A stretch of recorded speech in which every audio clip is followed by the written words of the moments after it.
Welcome to On the Way. I'm so excited about the conversation that I'm going to have with my best friend, John. Hi, John. Hi, Naz. This is number 6. Can you believe it? We've had 6 conversations. If you haven't caught them before, On the Way is where Ness and I have a chat about God, about life, about everything. And we want to have a chat to get people talking.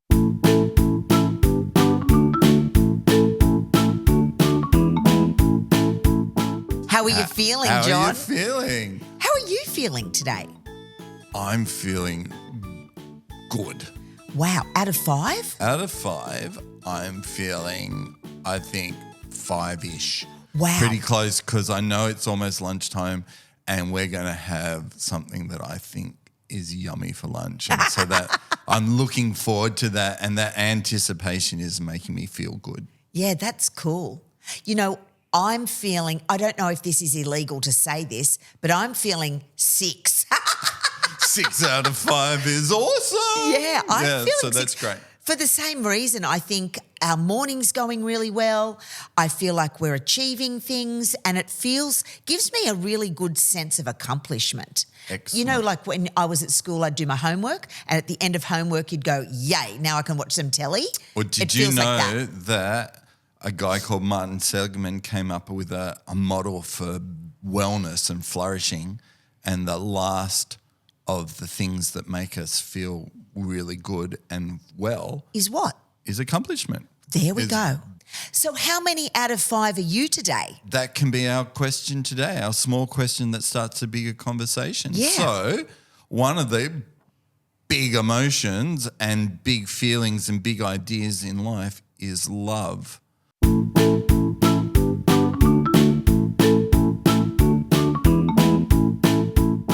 I've got this routine with my daughter, Slink.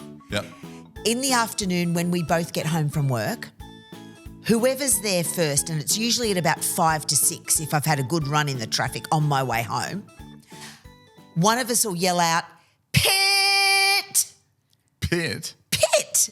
And what that means is it's like the big call for us to gather on the lounge, and whoever gets the lounge first puts their arms out into like a big hug, and the other one cuddles into their pit, as in armpit. I thought you were going to say armpit. Armpit. So we get to love each other on the lounge. And it's so funny. You know what your animals are like? We've got Mouse, who's a dog, and I've got Buster Bear, who's this big monster cat. And I think they know our routine. So when they hear one of us yell out, "Pit!" they come scampering around. The cat smooches in, the dog jumps up for licky face, and we get this huge love on the lounge. And that, for me, is what love looks like. Right. What about Excellent. for you? Yeah, I think, one of my favourite ideas about love is that it's more than a feeling. Wow. So I think it is a feeling, and you talked about that, but I think your pit idea shows that it's more than just a feeling. It's this spending time together and doing things that, make us feel good. So Like connecting. Connecting. I think love for me is when we do things to help other people, and even if they may not even appreciate it, and sometimes it can feel really boring. It's like putting out the garbage.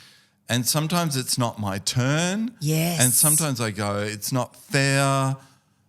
I put out the garbage all the time and I can feel a bit frustrated. But then I go, actually, this is something I can do that obviously other people in my family don't have time to do, or they didn't notice. And if we have too much garbage in the house, it's going to take over the house and look awful smelly and all that. So even things like doing things that we don't like but that help other people, I think that's a way of showing love.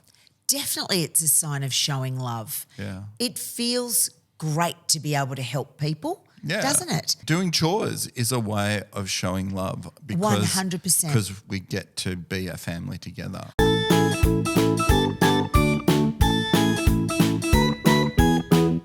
I've got a big question today. How big out of 10, brother? I think this is 11, like you're 6. Ooh, okay. This is next level. I'm just tightening up my seatbelt, brother. Yeah, tightening your seat up. I'm in. Hold on. Yep. Is God real?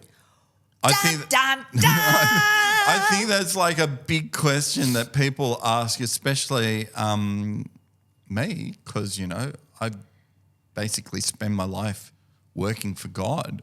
What do you do, John? What do? I am a minister of the word in the Uniting Church in Australia, which means that my life is dedicated to serving God's people. That's such a cool job. It is good. And because I know you've got the same job. But this big question, how do we know God's real? Because, you can't see God, and I can't prove God's real.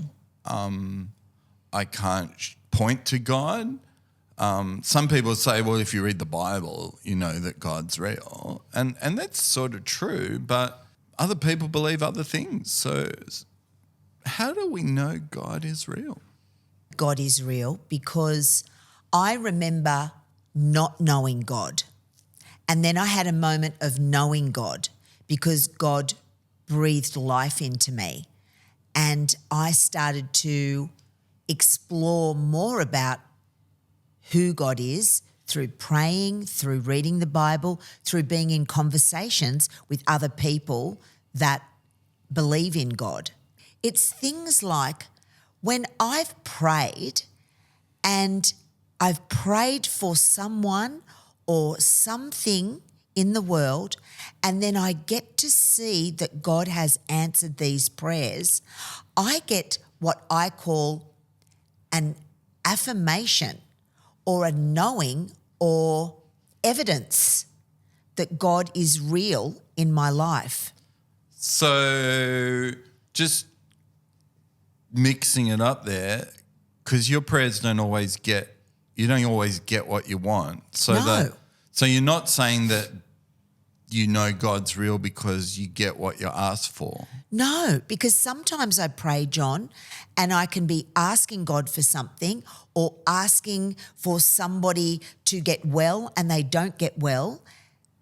But it doesn't mean for me that God's not real when that happens, because along the way, when I'm praying, I get to see God's answering to the prayer in the ways that God needs to answer the prayer, which isn't always the way that I want the prayer answered. But I see the blessing of God in and through my prayer life, which I think is really amazing. So it's a bit tricky. It's very tricky. It's tricky, but you just know.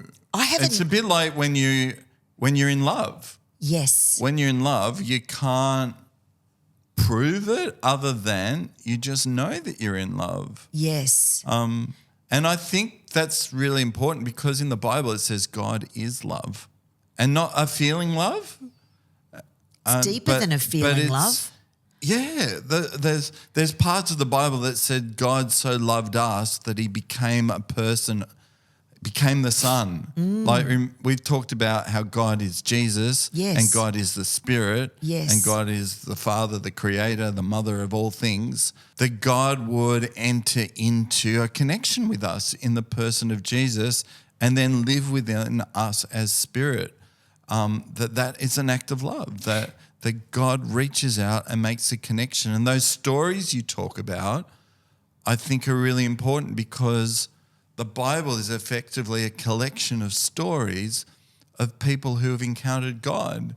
And they may not have always understood it or got the right idea about God, but there is a consistent idea that, that we just get to experience God. And we know God's real because it makes a difference in our lives. And John, talking about all those great stories in the Bible, there's that fantastic story that's actually the very first story at the very beginning in the book of Genesis. And I think God shows his great love for us when God created the earth for us to live in, created the stars, created the moon, created the sun, our earth, our water, our mountains, and created us. That to me is like the ultimate example of God's love.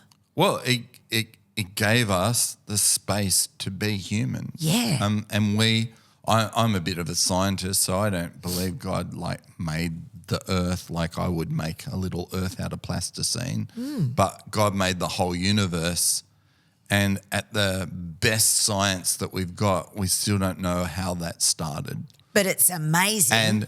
And I just believe that God was the starting point. And some people go, well, then, who made God? But then you just end up with this who made God that made the God that made the God that made the God, and it just goes on forever. The Bible just says that God always was. God always was. Our best theories at the moment, Ness, this will blow your mind, that God is effectively the music of the universe, the vibrations of the universe. God made the universe just vibrate like a string on a guitar. I love that. And that is our whole existence are just vibrations in the cosmic field. But it kind of feels like that, doesn't it? I think God's love is like that. When I look into your beautiful eyes, John, and I think God made those, God created those and brought them into being so that they can do all the precious things that eyes can do. Yeah. And the little, what about an eye on a fly? Yeah, Oh amazing. my, whoa. So the fact that things have been created tends to say that there's a creator, but it doesn't prove that God is, but is real. But for us, we have a connection with each other, as you said. And I know God's real when the stuff that's talked about in the Bible, like love, and not just feeling love, but when we love one another, that the world is better and I'm better. Yeah. And when I give of myself to help other people, even though that takes time and effort and may actually cost me something in terms of energy, but I also feel a sense of betterness, that I'm better. And when you're kind to me, I feel God's love. And I hope that when I'm kind to you, you see God's love. Yeah. And the Bible says when we live in love, God lives in us and we live in God. And so I think that idea of love is one of the best ideas. And love that brought everything into being, love that set everything up in a relationship because everything's connected to each other.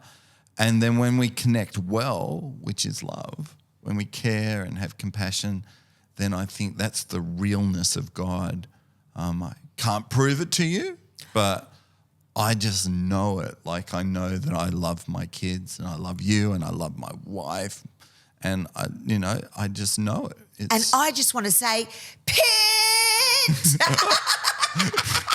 So, how do you show love in your family? Because that's our question. What is love for you? That's our small question that starts a bigger conversation.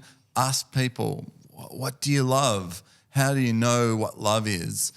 And then maybe today, hopefully our conversation's got you thinking about how do you know God's real? And if you don't think God's real, that's okay too. Go ask other people, how do they know that God is real? Our On the Way is about having conversations. We don't always have the answers. And if there's stuff that we've talked about that you don't understand, please have a chat with someone. Ask somebody a question. Look stuff up on the internet. Because that's what we want to encourage, real conversations, whatever age you are, whether you're little or big, small, old, in the middle somewhere. Let's have good conversations with each other and about life, faith in God. So, have the very best day, John. You have the best day ever. No, you have the best day. Let's all have the best day together.